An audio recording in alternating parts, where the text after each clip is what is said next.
face, been the object of someone's hate.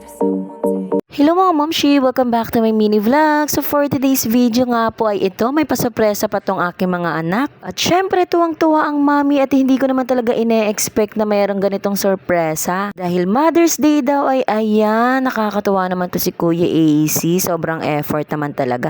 Kahit simpleng papel lang ay okay lang, at least na-appreciate ko naman talaga to ng bongga. Syempre tayong mga mami ay kahit konting bati lang, okay na yun sa atin. Pero yung mga ganitong bagay na ibibigay sa atin ay napaka-bless natin sa ating mga anak. At syempre, hindi naman po magpapahuli ang ate Nicole natin. So, may sorpresa din pala siya. At dahil busy nga ako dito, ay ayan, hindi ko nga talaga alam na meron din pala siyang sorpresa kay mami. Bali, si ate Nicole nga talaga yung nakaisip ng mga ganito. At ayan, tinanungan nga niya si Kuya AC para naman meron din daw maibigay sa akin. At itong ate Nicole pa nga natin ay naghahanap pa nga ng timing kasi nga daw ay busy ang mami.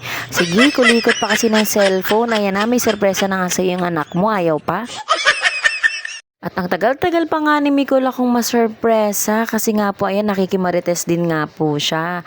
So ayan, sabi nga ni mama dito ay anong petsa na, hindi mo pa rin maibigay sa mami mo. Bali, si ate Nicole nga po pala talaga ay mahilig gumawa at mag-surprise katulad ng Valentine's Day at syempre itong Mother's Day naman. At syempre ito na nga, nahihiya pa nga si ate Nicole, so takpan ko daw muna yung mata ko, o diba? So ayan na nga, pinapapikita nga ako ni ate Nicole dito kasi nga po gustong gusto niya na ibigay yung kanyang ginawang bulaklak at meron pang chocolate. Syempre, tuwang-tuwa nga ang mami nyo kasi nga po, ayan, may pasurpresa pa itong dalawang batang makulit. Bali, sa mga oras na yun ay nasa tindahan kami at buti na nga lang talaga ay walang bumibili. So, ayan, nagagawa nga nilang surpresahin ng mami nila. At tingnan mo pa nga ito si Kuya AC ay talagang tinakpan pa yung aking mata. At itong ating Nicole naman ay ang tagal-tagal naman ng sorpresa niya. Ito na nga, tuwang-tuwa ang mami kasi nga po hindi ko rin ina-expect na ako ibibigyan at susurpresahin ni ate Nicole. Sobrang tuwang-tuwa nga ako dito sa aking mga anak na kahit kailan na hindi ako nakakalimutan batiin at sorpresahin. So ayan, nagkukwento na nga si ate Nicole kung paano niya ginawa itong sorpresa niya sa akin. At ayan,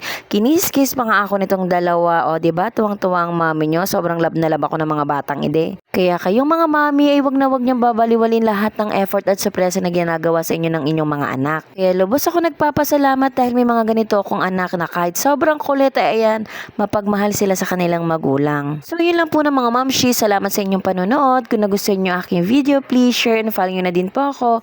Thank you po. Ingat po tayong lahat. God bless.